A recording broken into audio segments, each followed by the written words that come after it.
desejar, e assim também foi comigo e também é com você. Amém, queridos? Amém. Glórias a Deus por isso. Aleluia. Semana passada, em nosso último encontro, estivemos meditando sobre o tema Sem a Luz de Cristo há divisão. Um quarto sem luz é um convite para um acidente. Se você tentar caminhar num quarto escuro, o que vai sofrer primeiro é o seu dedinho do pé, que vai topar em algum móvel. Ler sem luz é impossível. Como deve ser difícil viver em trevas. Eu fico às vezes imaginando uma pessoa que ela não vê, que não enxerga, uma pessoa cega. E eu fico imaginando quão difícil deve ser uma vida desta. Sejam elas trevas físicas ou espirituais, a falta de luz se constitui um enorme problema. E no que se refere à luz espiritual, as consequências, elas são eternas. Eternas. O versículo da semana passada, foi no capítulo 10, 19 a 21, foi o que nós meditamos na semana passada. Essas palavras provocaram nova divisão entre os judeus. Muitos deles diziam: ele tem demônio e enlouqueceu. Por que o escutais? Mas outros diziam: essas não são palavras de um endemoniado. Pode porventura um demônio abrir os olhos aos cegos? Neste episódio que nós finalizamos na semana passada, um mesmo grupo de pessoas que teve a mesma informação, agora se encontra em disputa. É interessante. As pessoas ouvem as mesmas coisas e elas têm reações diferentes. Essa situação, por mais comum que seja entre os homens, é algo bastante desagradável quando há uma divisão, porque na verdade o que nós queremos é que as pessoas nos ouçam e assinem embaixo do que nós falamos ou o que nós pensamos. As pessoas não gostam de disputa, elas gostam de ser aceitas. Então, se eu falo algo que é ruim para o seu coração, você fica incomodado, como é também comigo em relação a você, em relação ao Senhor. Uns ouvem, outros não. Uns entendem, outros não. Um trata o cristianismo de uma forma pura e outro distorce. O cristianismo ele é assim, as pessoas elas são assim. As pessoas elas têm uma tendência pecaminosa e se não for a ação do Espírito Santo, as pessoas distorcem o Evangelho. E nós vivemos um tempo de apostasia tremendo, que talvez caia muito bem no texto que o irmão Paulo leu e outras cartas de Apocalipse, em que o amor das pessoas elas vão se esfriando e as pessoas elas vão querendo adaptar o Evangelho na sua própria vida. Isso não é possível. Não é possível você pegar uma forma do Evangelho e você querer que ela se adapte a você. Ela não vai fazer isso. Falava hoje pela manhã, em especial no primeiro período, uma palavra muito dura. Porque as pessoas elas acham que Deus depende de nós, ou que Deus é dependente das nossas ações, e não é assim que funciona. Ele tem planos predeterminados, aos quais nós, sem sermos robôs, nós somos levados a cumprir os mandamentos e as ordenanças do Senhor. Como saber o caminho certo? É grande dúvida nossa. Foi uma dúvida que permeou o meu coração essa semana. Como saber que nós estamos fazendo certo? O irmão Paulo está lá, construindo a igreja. Eu imagino que não uma nem duas vezes ele deve parar e falar assim: será que eu estou fazendo certo? Não, Paulo, será que eu avancei demais? Será que eu deveria ter avançado mais? São coisas que o nosso coração, ele brota. É como você deixar um alimento fora da geladeira, depois de algum tempo ele gera mofo. Quando teve a pequena inundação aí no nosso porão embaixo, as madeiras, em especial uma porta de madeira que a gente sempre coloca quando a gente faz os nossos encontros, ela estava a parte de baixo toda verde. Por quê? Porque assim é o meu coração e o seu coração. Se você deixar, ele embolora. Como saber o caminho certo? Infelizmente, eu gostaria de ter. Olha, no final do culto você pega esse papelzinho aqui, que é uma receita. Se você seguir esses passos, entendeu? Está tudo certo, mas não tem. Não tem. Nossa vida como cristão é uma vida de dependência todo dia, toda hora, todo momento. Não tem como você se desvincular de Deus. Não, isso eu já sei fazer e agora eu vou tocar o meu barco. Não, não é. Toda situação é aos pés do Senhor. Esse sentimento dentro do nosso coração de dúvida, por mais que pareça uma coisa pecaminosa, ela é extremamente saudável. Porque quando você se sente incomodado, o que acontece é que você continua se movimentando. Quando você acha que está tudo certo, o que você faz? Senta. Senta. Eu sento e fico contemplando. E tem uma música que não é da minha época, mas mais antiga, que fala assim, que a pessoa sentou lá e viu a banda passar. Nós não somos pessoas talhadas para esperar que a banda passe. Nós temos que tocar os instrumentos. Foi aquilo que o Sebastião falou. Nós temos que entender que cada um tem aptidões especiais para estar neste lugar. Você não está aqui por acaso. Você está aqui porque você tem uma aptidão. A igreja nada mais é do que um lugar onde há treinamento, para que as pessoas elas possam colocar em prática os dons que o Senhor deu, para que você os cumpra. Que nós possamos perseverar em buscar a vontade do Senhor dia após dia. A palavra de Deus desta noite, ela tem como título Guardados em Cristo, abre aspas, eu não coloquei, eternamente, fecha aspas. Nós somos guardados em Cristo para sempre. Não há nada que possa mudar essa situação. Nem o teu coração, nem as suas decisões, nem os seus pensamentos, nada. Porque não depende de você, depende de Deus, depende de Jesus Cristo. Não depende de mim, depende dele. Então, eu e você somos guardados em Cristo eternamente. Quero convidar você a abrir a palavra de Deus no Evangelho de João. Nós vamos ler o verso 22 em diante. Nós finalizamos a primeira parte do Evangelho de João, capítulo 10, na semana passada. E agora nós vamos passar para a segunda parte, que trata da festa da dedicação. Vou falar um pouco do que é essa festa. Evangelho de João, capítulo 10, verso 22 em diante.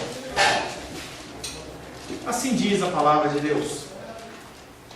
Celebrava-se em Jerusalém a festa da dedicação. Era inverno. Jesus passeava no templo no pórtico de Salomão. Rodearam-no, pois, os judeus e o interpelaram. Até quando nos deixarás a mente em suspenso? Se tu és o Cristo, dize-o francamente, abertamente. Respondeu-lhe Jesus: já vou-lo disse, não credes. As obras que eu faço em nome do meu Pai testificam ao meu respeito. Mas vós não credes, porque não sois as minhas ovelhas. As minhas ovelhas ouvem a minha voz, eu as conheço e elas me seguem. Eu lhes dou a vida eterna, jamais perecerão, e ninguém as arrebatará da minha mão. Aquilo que meu Pai me deu é maior do que tudo, e da mão do Pai ninguém pode arrebatar. Guardados em Cristo eternamente. Amém? Senhor, em nome de Jesus, mais uma vez lemos a Tua palavra. Somos gratos, Pai, porque o Senhor se revela de uma forma tremenda através das Escrituras. E nós podemos ser alimentados, nós podemos ser, Pai querido, acalentados no nosso coração.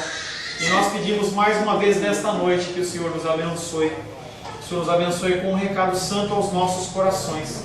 Que o nosso espírito seja um espírito ligado ao Teu Espírito Santo. Que nós possamos nos despojar, como o presbítero Sebastião falou no início. Que nós possamos abrir os nossos corações e nos apresentar perante o Senhor de uma forma desnuda, para que o Senhor possa falar conosco. Me capacita, Pai, eu te peço a ser um instrumento da Tua vontade nessa noite, em nome de Jesus. Amém. Festa da dedicação. Que festa é essa? Essa festa, nos tempos de Jesus, era uma festa relativamente nova. É uma festa que começou aproximadamente 167 anos antes de Cristo. Nova. Vai a festa judaica? Nova. As festas, na sua grande maioria, se não na totalidade, elas remontavam da época de Moisés. Eram festas que eram atreladas a Êxodo, a Páscoa. E essa festa ela aparece em 167 anos depois de Cristo. Antes de Cristo, perdão. É uma festa que ela nasce a partir da alegria do povo judeu, que alguns anos antes tiveram Jerusalém o templo invadido por um rei sírio chamado Antíoco Epifanes. E aquele homem invadiu Jerusalém, entrou no templo, desmontou o templo do Senhor e montou um altar pagão dentro do templo do Senhor. E aquele povo sírio oprimiu os judeus, de tal forma que você ter uma porção das Escrituras era um crime de morte, como algo que hoje acontece se você for pego no Irã, se for pego na Coreia do Norte, com uma escritura ou com uma parte das Escrituras, você é condenado à morte. É um crime contra o Estado, e naquela época também acontecia isso. As pessoas elas começaram a guerrear contra esse exército sírio, começaram a clamar a Deus, e Deus foi fortificando o exército israelense. O judeu, não era israelense ainda, era judeu.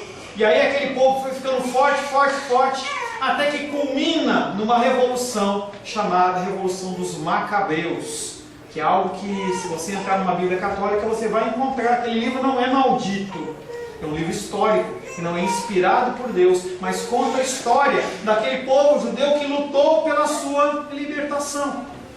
E um líder chamado Judas Macabeu, ele foi o líder daquele povo, e eles conseguiram reconquistar a cidade, reconquistar o templo. E quando eles despojaram o templo de toda aquela sujeira, eles falaram: vamos fazer uma festa, porque o Senhor nos abençoou. E por 8 dias, aqueles homens e mulheres comemoraram a restauração do templo. A partir daí, o que aconteceu foi, se decidiu, vamos fazer todo ano essa festa de dedicação. E nos dias de Jesus também não era diferente.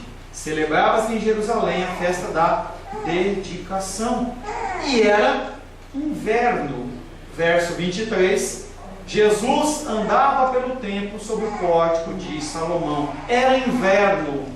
Não é um inverno como o nosso, é um inverno forte. E o que acontece é que Jesus, ele olha para aquelas pessoas e decide pregar a palavra não de uma forma aberta, lá num templo aberto. Ele não podia pregar dentro do templo, nem dentro das sinagogas, porque ele era perseguido, e ele escolhe aquele pórtico de Salomão, que era um lugar que era mais cômodo e confortável para as pessoas não sofrerem tanto com o vento e com as forças da natureza. Uma coisa importante também nesse versículo, que é algo que você observa em muitos textos bíblicos, é que os escritores da Bíblia, eles sinalizam quando aconteceu, para a coisa não ficar no espaço. Então ele fala que aconteceu na festa da dedicação, é uma sinalização. Falou que era no inverno, ele deu um período específico, para que se você fosse buscar, você iria encontrar essa festa neste tempo. Ele não falou em ano, ele não falou em governo de rei, porque não havia necessidade. Em outras passagens é explicado, inclusive, o ano em que ocorreu. Se quiser colocar a cadeira do lado dele, pode colocar. João 10, 24. Os judeus então o rodearam e lhe disseram: até quando nos manterás em suspense? Se tu és o Cristo, dize-nos abertamente. Talvez você esteja pensando que eles estavam loucos para adorar a Cristo, e estavam querendo que Cristo falasse assim: olha, fala que você é Jesus Cristo. Não é isso não. Entenda que toda vez que você encontrar, em especial no Evangelho de João, a palavra os judeus, não está falando do povo em geral, está falando dos inimigos de Cristo. Então, os judeus aí são aqueles mesmos que contenderam com ele no templo, brigaram com ele por causa da mulher samaritana, da cura do cego, da cura. Todo esse povo que contende com Jesus são chamados de os judeus. Nesse contexto, a partir dessa informação que eu te dei, quando você ouve até quando nos manterá em suspense, o pensamento ele muda um pouco. Porque não são pessoas que estão desejosas de adorar a Deus, são pessoas que estão querendo matá-lo. Então, leia esse versículo da seguinte maneira: até quando você vai nos irritar? Até quando você vai continuar com esse discurso e não fala abertamente que você é o Messias? O ser humano sempre tem dupla intenção. Aqueles homens tinham dupla intenção no coração. É algo que Tiago fala: cuidado com o coração com ânimo dobre, ou com dupla intenção, ou dupla motivação. Nós temos que entender que a nossa motivação ela tem que ser única. que é glorificar e exaltar ao Senhor. Aqueles homens não tinham isso. As pessoas que nos rodeiam não têm isso. Você não tem isso. Eu não tenho. Nós temos um coração que ele é dúbio. É um coração que age de um jeito, mas com uma outra intenção. É o nosso coração pecaminoso falando. Só é diferente quando o Espírito Santo age nas nossas vidas, o que não foi no caso destes homens. Eles como que forçam a declaração aberta de que Jesus era o Cristo, de forma pública entre os seus oponentes, algo que não havia ocorrido ainda, que só tinha ocorrido numa situação singular em particular, que foi junto da mulher samaritana. João 4, 25 e 26. Eu sei, respondeu a mulher, que há de vir o Messias, chamado Cristo. Quando ele vier, nos anunciará todas as coisas. Disse-lhe Jesus: eu sou eu que falo contigo. Fora essa referência, Jesus ele não fala de forma aberta, porque não era chegada a hora. Glória a Deus. Eles perguntam abertamente, mas na verdade o que eles querem ouvir é o que o coração deles anseia.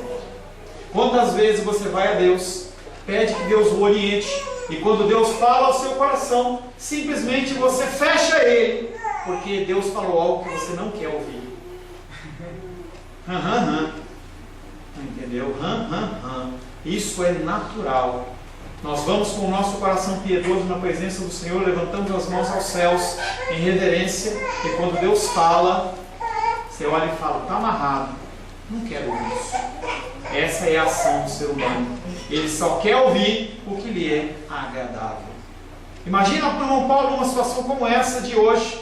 A obra, eu fui com o irmão Cláudio na semana passada.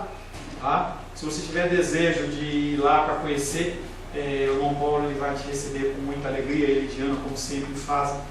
E imagina se hoje o Deus ele olha para você e fala assim: Paulo, para tudo. Que doído, né? Que doído. Nós temos que entender que Deus ele pode fazer isso. E era algo que passava no meu coração nessa semana. Porque o meu coração ele é humano.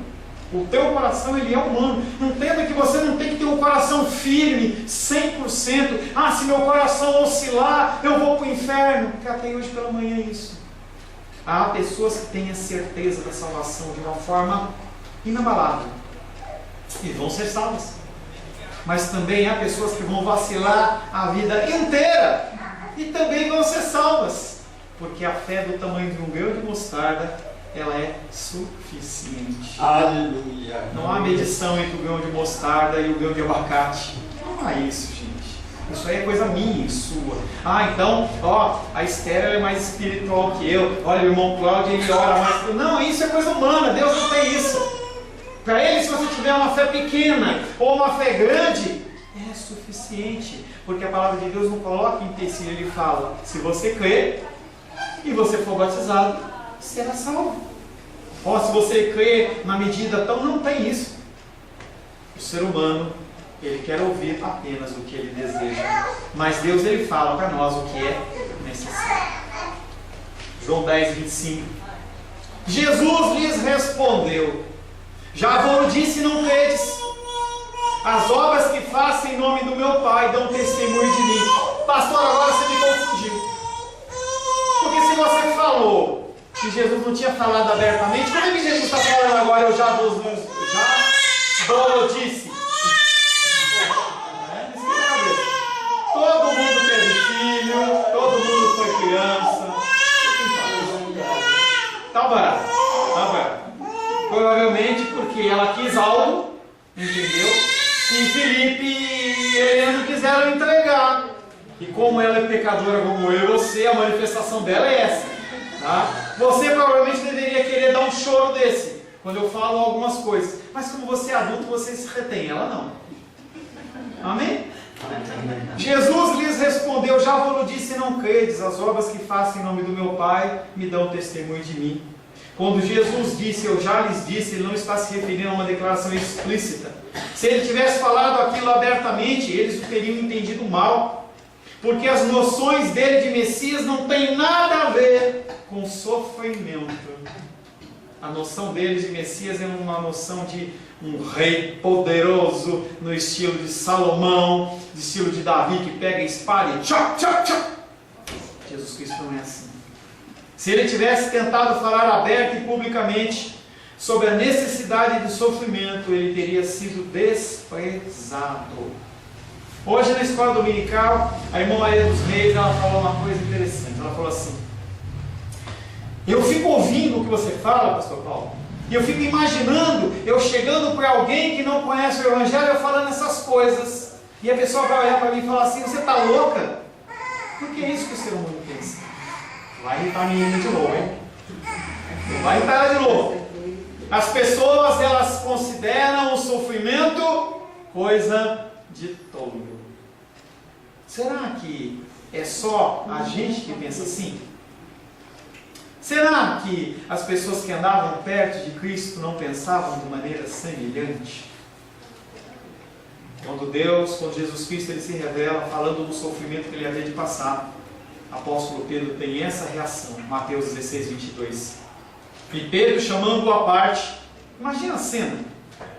Jesus Cristo, ele abre o coração dele, fala da luta, da dificuldade, do mistério da redenção. Ele expõe sobre a morte dele que haveria de vir. E Pedro olha para ele. Lembra o Didi, dos Trapalhões, que ele jogava a caneta e falava assim: ó, um negócio aqui, como que ele falava lá? Ele jogava. Caiu um negócio aqui. Caiu um negócio aqui, ele falava. Aí a pessoa baixava, ele falava. Foi isso que Pedro fez. E Pedro, chamando a parte, começou a fazer o quê? Reprová-lo. Ele reprovou o autor da vida.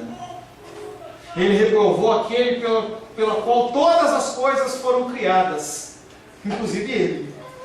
Você imagina você reprovando Deus? Foi o que ele fez. Começou a reprová-lo dizendo: tem compaixão de ti, Senhor.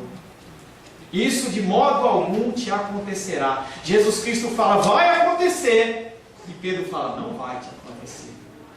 É mais ou menos a minha relação minha com Deus, sua com Deus. Deus fala: o caminho é esse. E você fala: não, o meu caminho é o que eu quero. Deus, o que está errado? Não é o que você está pensando. O cristão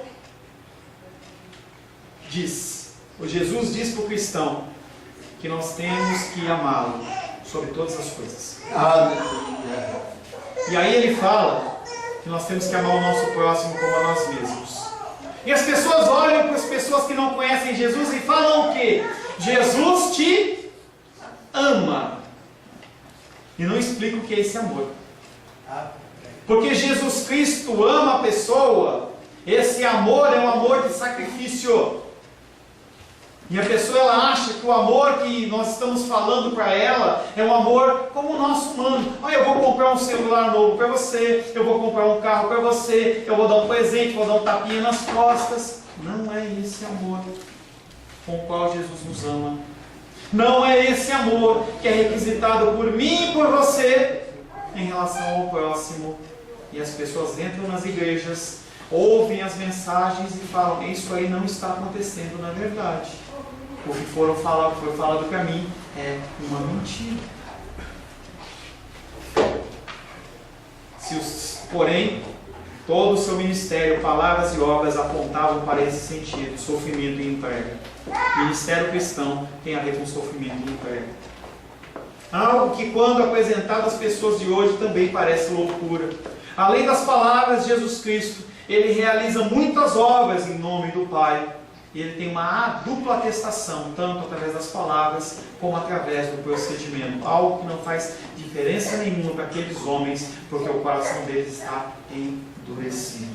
Aleluia. João 10, 26 e 27. Jesus Cristo, ele vai explicar por quê. Mas vós não credes porque não sois das minhas ovelhas. As minhas ovelhas escutam a minha voz, eu as conheço e elas me seguem. Jesus retoma o tema de João capítulo 10, de 1 a 21, falando sobre o bom pastor. Eles nunca escutaram a voz de Deus, por isso que não escutam a Jesus. João 5,37. O Pai que me enviou é esse mesmo que tem me dado testemunho de mim. Jamais tendes ouvido a sua voz, nem visto a sua forma. Por que nós não ouvimos a Cristo? Porque nós não conseguimos ouvir a Deus. Coração duro. Eles não respondem ao chamado de Jesus, porque eles não respondem ao chamado do Pai. João 6,45. que diz: está escrito nos profetas e serão todos ensinados por Deus. Portanto, todo aquele que da parte do Pai tem ouvido, aprendido, esse vem a mim. E aqueles que não vêm do Pai, não ouvem e não aprendem. Também não conhecem a Deus e não podem reconhecer as suas obras. João 7,17. Se alguém quiser fazer a vontade dele, conhecerá a respeito da doutrina, se ela é de Deus ou se eu falo por mim mesmo. Como que você vai reconhecer a Deus em espírito, se você não reconhece Deus na natureza, se você não reconhece Deus nos livramentos na sua vida, dia após dia, após dia, após dia, nas situações que permeiam a sua vivência?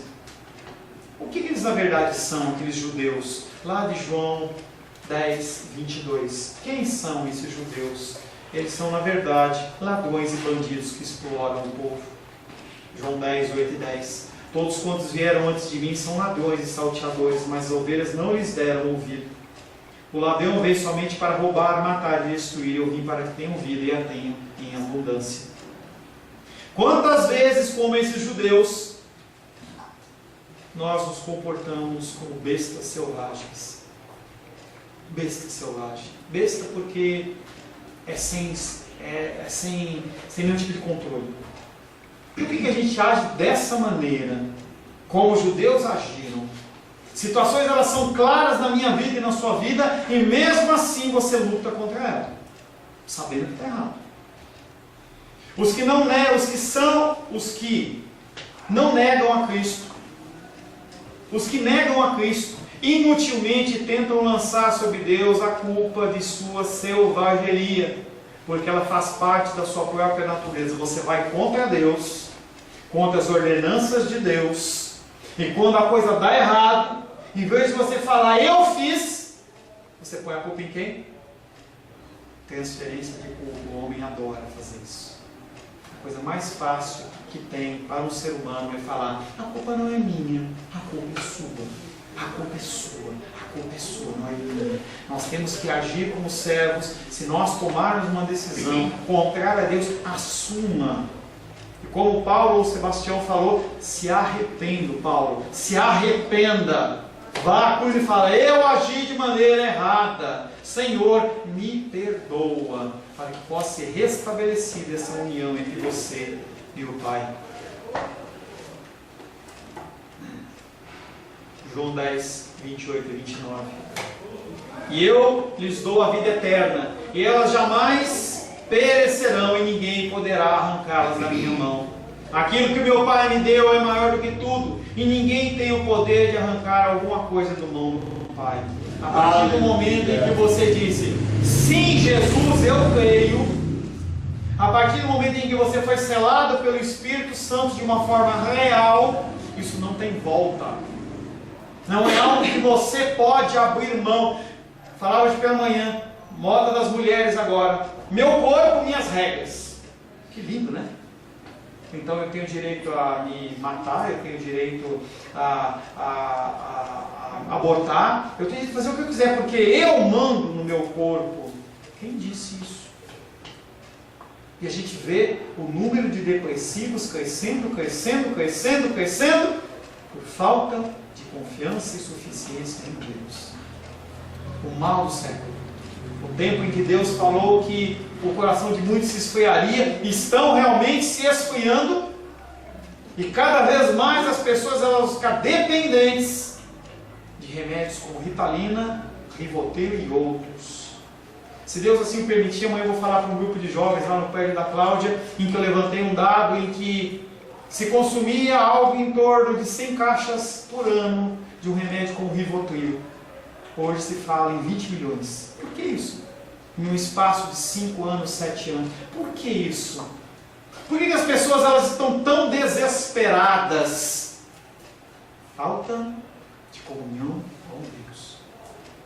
Excluo problemas neurológicos, excluo problemas biológicos. O que vem na mente é problema de comunhão com o Senhor.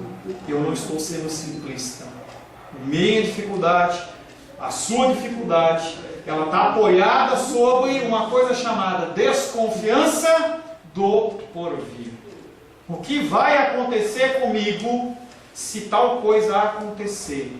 O que vai acontecer se, por exemplo, depois que a igreja do irmão Paulo estiver linda e maravilhosa e abrir as portas, ninguém for lá? Eu duvido que esse pensamento não passe no coração dele. Eu duvido. Se não passou, vai passar. Plantei agora. Porque é normal nosso. Nós temos essa dúvida do porvir. Mas o Senhor, Ele diz que aquilo que o Pai me deu é maior do que tudo. E ninguém tem o poder, eu uso uma palavra forte, arrancar coisa alguma da mão do Pai. Não tem como. Glória a Deus. Glórias a Deus. Aleluia. Aleluia. Porque se dependesse de você, se dependesse de mim, a gente estava perdido, mas não depende, depende dele. O prêmio da perseverança, então, é apresentado por Cristo. É interessante o discurso de Cristo. Cristo bate a sopra, porque é assim que a gente tem que fazer. A gente exorta e traz a esperança. Exorta e traz a esperança. Se eu ficar só falando que você é miserável, que você não presta, que você vai morrer, você vai começar a definhar, vai ficar que nem aquelas ameixas, vai murchando. Tem que haver esperança, que é o que o apóstolo, que é o que Jesus Cristo está fazendo aqui. Ele está trazendo a esperança. Primeira, prêmio da segurança. O dom de Jesus aos que seguem o novo nascimento pelo Espírito. Quando você diz sim, Jesus, você é selado pelo Espírito Santo. Aleluia. João 3,5. Respondeu Jesus: em verdade te digo, quem não nascer da água e do Espírito não pode entrar no reino de Deus. E esse nascimento é obra de Deus. É Ele que te sela, não é eu que te selo. Eu posso até executar um batismo para você, mas não vai ser eu que vou selar você. Quando nós somos selados pelo Senhor, nós também recebemos a capacidade de sermos feitos filhos de Deus. Nós não decidimos ser filhos de Deus. Nós não lutamos para ser filhos de Deus. Nós somos feitos filhos de Deus. João 1,12. Mas a todos quanto receberam, disseram sim. Deu-lhes o poder de serem feitos filhos de Deus, a saber, aos que creem no seu nome. Você é filho de Deus. Amém. Esse prêmio, ele não é temporal, ele não tem vencimento e validade, ele é eterno. Porque Deus amou o mundo de tal maneira que todo aquele que nele crê não pereça, mas tenha vida eterna. Aleluia. Aleluia. Quando você diz sim, você é selado pelo Espírito. Quando você diz sim, você passa a fazer parte da família de Deus. Quando você diz sim, você tem uma vida eterna. E é um prêmio que não pode ter tirado. Eu lembro que, não quero trazer isso à memória, não ter traumático para mim, mas quando roubaram o celular dela, ela ficou invocada. Entendi essa menina e a menina ficava brava, entendeu? Os homens podem tirar o celular, mas não podem tirar a tua salvação. Amém. Não há possibilidade. Não há possibilidade de alguém falar algo tão sério, tão forte. Você que tem o selo, você que é feito filho de Deus, você que já recebeu a eternidade, não tem uma maneira do cara ir lá e roubar. Senhor, pastor, mas lá fala para a gente vigiar, fala para a gente perseverar. É a sua responsabilidade. É a minha responsabilidade, mas não é algo que vai fazer com que o poder de Deus seja cancelado, porque isso não é possível. Romanos 8, 38 a 39, eu gosto demais desse versículo, porque eu estou bem certo que nem a morte, nem a vida, nem os anjos, nem os principados, os demônios de alta hierarquia, os principados, nem as coisas do presente, plano do Collor, aumento da passagem do metrô, sei lá, qualquer coisa. Nem o presente, nem o porvir. Será que eu vou ter sustento? Será que eu vou ter cuidado na minha vida eterna? Nem o presente, nem o porvir, nem poderes, nem autoridade, nem o Lula, nem Dilma, nem Temer, nem ninguém. Nem a altura, nem profundidade, nem qualquer outra criatura. Ele fala, vou excluir homens, vou excluir anjos, demônios, se tiver alguma outra criatura. Nem outra criatura poderá nos separar do amor de Deus que está em Cristo Jesus. É algo eterno. Como tudo que Jesus faz, entretanto, mesmo essa ação de preservação, ela é uma ação dependente do Pai. nós somos dependentes de Deus. Tudo que Jesus faz, Ele é nada mais, nada menos do que a concretização da vontade do Pai. Se isso não for suficiente, Ele diz que seremos seguramente guardados por esse mesmo poder que não pode ser cancelado. Essa é uma passagem maravilhosa, por meio do qual somos ensinados que a salvação de todos os filhos não é comparável, ou melhor, ela é comparável à grandeza do nosso Deus. Se o nosso Deus ele puder ser destruído, a palavra dele também é.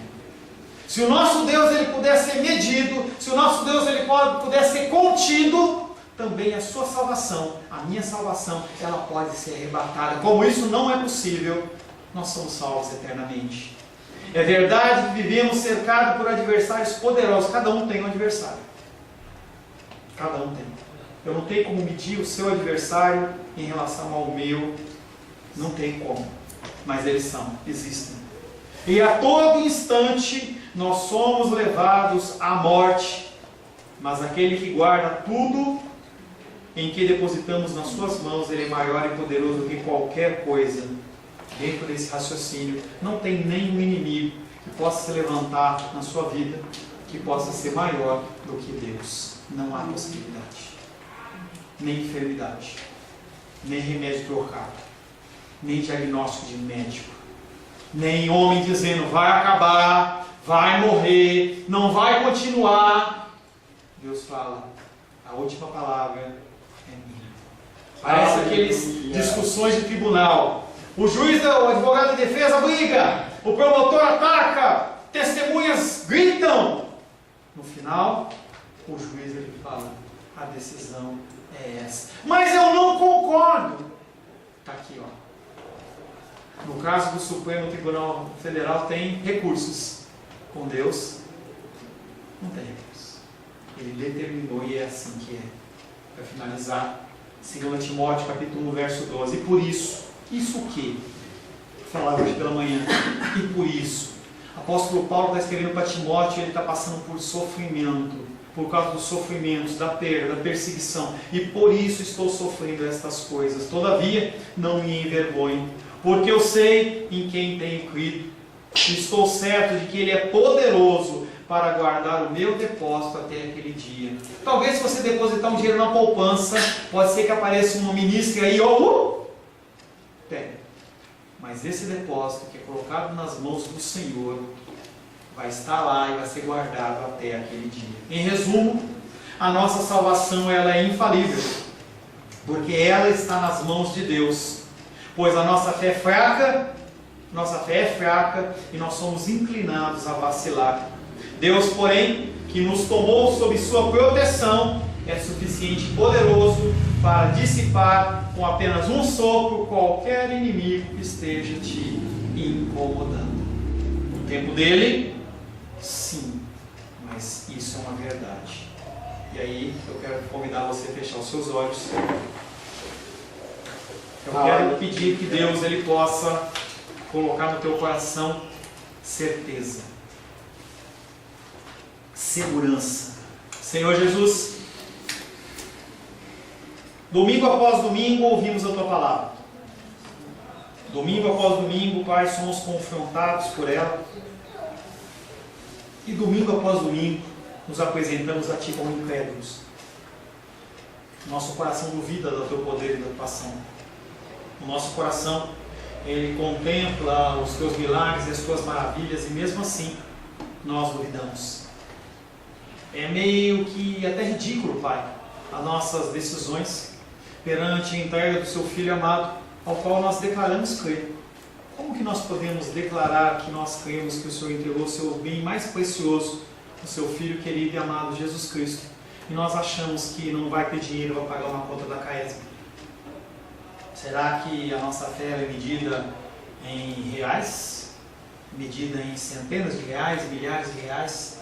Será que a nossa fé é medida em grau de enfermidade, em dificuldades familiares, ou realmente nós cremos? A verdade, Pai, é que a nossa fé ela é reputada como uma fé como grão de mostarda, ao qual nós precisamos que o Senhor a faça crescer. Somente o Teu Espírito Santo tem esta capacidade de nos convencer que nós estamos errados, convencer a depositarmos, como o apóstolo Paulo, depositar a nossa vida e as nossas situações nas Tuas mãos, porque Tu és fiel e justo para guardar o nosso depósito, como o Senhor guardou de todos os grandes homens e mulheres da Bíblia, guardar aquele depósito até aquele dia, Pai. Fortalece, Pai, fortalece-nos na nossa incredulidade, é o que te pedimos nesta noite em nome de Jesus. Amém. Glórias ao Senhor.